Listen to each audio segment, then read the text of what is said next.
সুপ্রিয় শ্রোতা, আসসালামু আলাইকুম। আমি অ্যাডভোকেট মোহাম্মদ আমিনুল ইসলাম চৌধুরী সোহাগ আছি আপনাদের সাথে। সুপ্রিয় শ্রোতা, গত দুদিন ধরে আমার কাছে প্রায় 200 ফোন আসছে।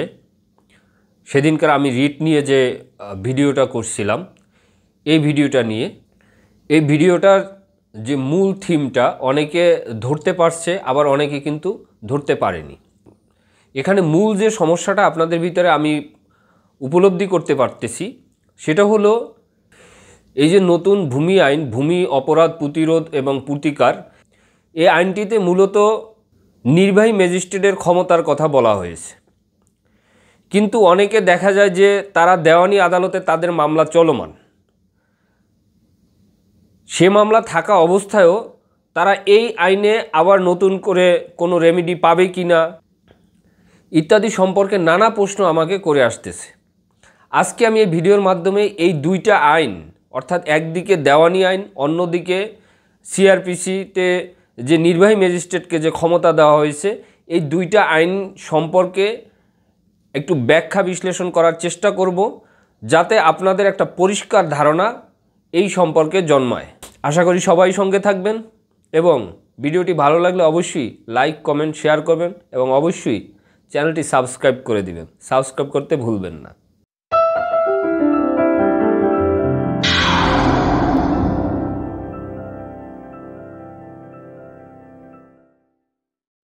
সুপ্রিয় শ্রোতা, 2023 সালে যে ভূমি প্রতিরোধ এবং প্রতিকার আইন পাশ হয়, এই আইনটিতে মূলত 5 ধারা থেকে 8 ধারায় যে কথাগুলো বলা আছে, আপনাদের অনেকেরই এ সম্পর্কে এখন বিস্তর ধারণা হয়ে গেছে আমার বিশ্বাস।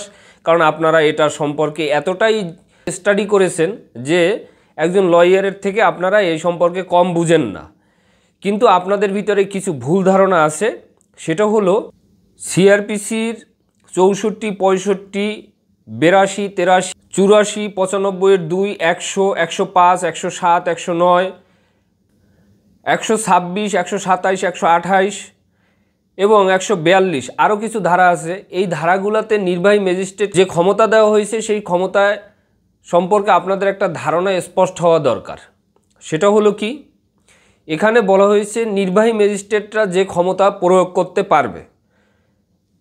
কী ধরনের ক্ষমতা প্রয়োগ করতে পারবে? তাদের সম্মুখে যদি কোনো অপরাধ সংগঠিত হয়, অথবা 100 ধারায় বলা হয়েছে কাউকে যদি বেআইনিভাবে আটক করা হয়, সেই তাকে সার্চ ওয়ারেন্ট দিয়ে সেইটা উদ্ধার করতে পারবে। এবং যদি ম্যাজিস্ট্রেটদের সামনে কোনো অপরাধ সংগঠিত হয়, তাহলে তারা জেল জরিমানা করতে পারবে, ইভেন দো মুচলেকা দিয়ে তাদেরকে জামিনের ব্যবস্থা করতে পারবে, ইত্যাদি ইত্যাদি যে ক্ষমতাগুলো দেওয়া হয়েছে সেগুলা। আবার ওইদিকে ভূমি অপরাধ প্রতিকার এবং প্রতিরোধ যে আইন, সেখানেও মূলত ফৌজদারি অপরাধের কথা বলা হয়েছে।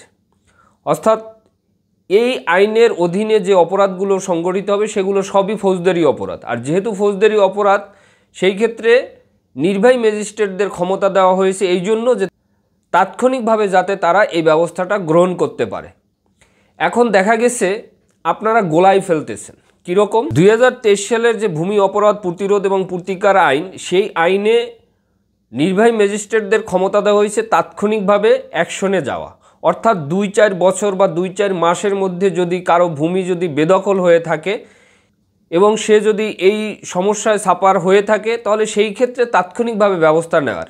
কিন্তু দেখা গেছে যে আপনার ভূমি 20 বছর ধরে আরেকজনে দখল করে আছে, অথবা আপনার ভাই দখল করে আছে, সেই ক্ষেত্রে কিন্তু অনেকে দেখা গেছে যে অলরেডি দেওয়ানি আদালতে তারা বন্টন মামলা করছে, অথবা অ্যাডভার্স পজিশনের মামলা করছে, ইত্যাদি মামলা অলরেডি তাদের চলমান। সেই ক্ষেত্রে কিন্তু তারা এই যে নতুন আইন, সেই আইনে কিন্তু প্রতিকার পাবে না। কারণ একই বিষয় নিয়ে দুটি মামলা একত্রে চলতে পারে না। দ্বিতীয় কথা, জুডিশিয়ারি যে ব্যবস্থা, আর এটা হলো এই যে নতুন আইন, সেটা হলো নতুন আইনের ব্যবস্থাটা হয়েছে কিন্তু সিআরপিসির এবং নতুন যে ভূমি আইন, সেইটার সমন্বয়। আর জুডিশিয়ারি যে বিচারটা হয়, অর্থাৎ দেওয়ানি মকদ্দমার, সেটা কিন্তু সিপিসি এবং আরও কিছু মুসলিম ল এগুলির সমন্বয়। অর্থাৎ দেওয়ানি প্রকৃতির মামলা কিন্তু দেওয়ানি আদালত, দ্যাটস মিন জেলা যে জজ আদালত আছে সেখানে মনে করেন এই মামলাগুলো করতে হয়, এবং অলরেডি আপনারা এই মামলাগুলো করেছেন অনেকে।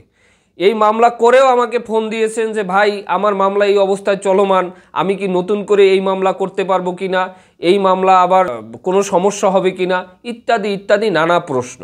আপনারা প্রশ্ন করলে আমাদের ভালোই লাগে, কারণ হলো একজন লয়ার সে কখনোই যারা ভুক্তভোগী তাদের প্রশ্নে বিরক্ত হয় না, তারা ফোন করলে বিরক্ত হয় না। আমার বিশ্বাস যারা আইন পেশার সাথে জড়িত তারা কখনোই ধৈর্যহারা হয় না। আমাকে এরকমও হয়েছে যে রাত্র 4টার সময় ফোন দিছে, 3:30টার সময় ফোন দিছে বিদেশ থেকে। আমি বুঝি তাদের ব্যথা, তাদের কষ্ট, এই জন্য কিন্তু আমি সেই ঘুমের ভিতরও তাদের ফোন ধরেছি, যতটুকু পারছি আমার তরফ থেকে সাজেশন দেওয়ার চেষ্টা করছি। তাই আমার কাছে মনে হলো যে আপনাদের সাথে এই কথাগুলো শেয়ার করা একান্ত জরুরি। তাহলে আপনাদের ভিতরে যে একটা ভ্রান্ত ধারণা কাজ করতেছে সেটা দূর হবে, প্লাস আপনারা এই দুইটা আইনের যে ভিন্ন ভিন্ন ব্যাখ্যা সেটা সম্পর্কে আপনাদের একটা সম্যক ধারণা জন্মাবে। সুপ্রিয় শ্রোতা, তাহলে আমরা কি পাইলাম? এই দুটা আইন কিন্তু দুই রকম। একটা হলো তাৎক্ষণিকভাবে অ্যাকশনে যাওয়া, আর একটা হলো আপনার দীর্ঘদিন ধরে আপনি সমস্যায় ভুগতেছেন, সেই ক্ষেত্রে আপনাকে দেওয়ানি প্রকৃতির মামলা করতে হবে। দেখা গেছে যে আপনার ভাই আপনাকে ঠকিয়ে একটা সম্পত্তি দখল করে আছে, সেই সম্পত্তি দীর্ঘদিন ধরে সে ভোগ দখল করতেছে, আপনি ওয়ারিশ সূত্রে মালিক হয়েও সেই জমিতে আপনি যাইতে পারতেছেন না বা সেই বাড়িতে আপনি উঠতে পারতেছেন না। সেই ক্ষেত্রে কিন্তু এই আইন, বর্তমান যে ভূমি আইন প্লাস মনে করেন সিআরপিসির যে ম্যাজিস্ট্রেটি ক্ষমতা দেওয়া হয়েছে, যেটা বর্তমানে সেনাবাহিনী ক্যারি করে, এরা কিন্তু আপনাকে এই রেমিডি দিতে পারবে না। এক্ষেত্রে কিন্তু আপনাকে দেওয়ানি আদালতে গিয়ে বন্টন মামলা করে তারপর আপনার এই সুরাহা করতে হবে। তদ্রূপ অনেকে আছে যে দীর্ঘদিন ধরে মনে করেন 25 বছর, 30 বছর, 50 বছর ধরে একটা জমি ভোগ দখল করে আছে। হঠাৎ করে এই আইনের উদয় হওয়ার পর আপনারা কি করলেন?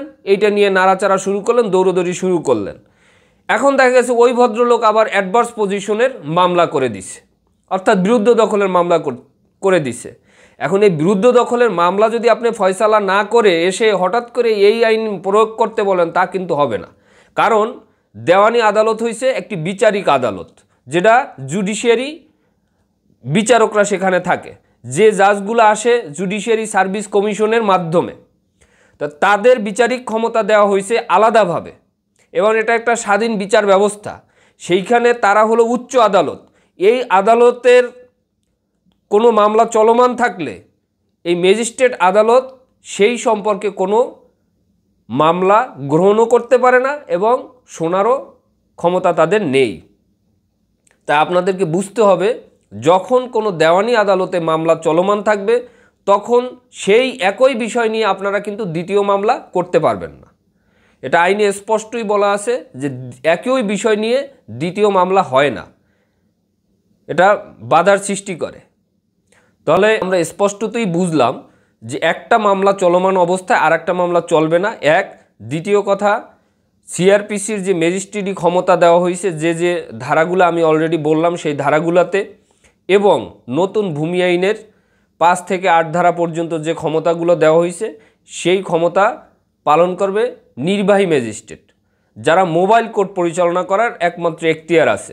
কিন্তু বিচারিক আদালত যেগুলো দেওয়ানি মোকদ্দমা পরিচালনা করে জেলা জজের আন্ডারে, সেই আদালত কিন্তু উচ্চ আদালত। সেই আদালতে কোনো মামলা চলমান থাকলে আপনারা কিন্তু এই আদালতের মাধ্যমে তাৎক্ষণিক কোনো রেমেডি পাবেন না। আর যে আদালতের যে মামলা বিচার করার এখতিয়ার, আপনাকে কিন্তু সেই আদালতেই আপনাকে গিয়ে সে মামলাটা করতে হবে এবং ওখান থেকে আপনার রায় নিয়ে আসতে হবে।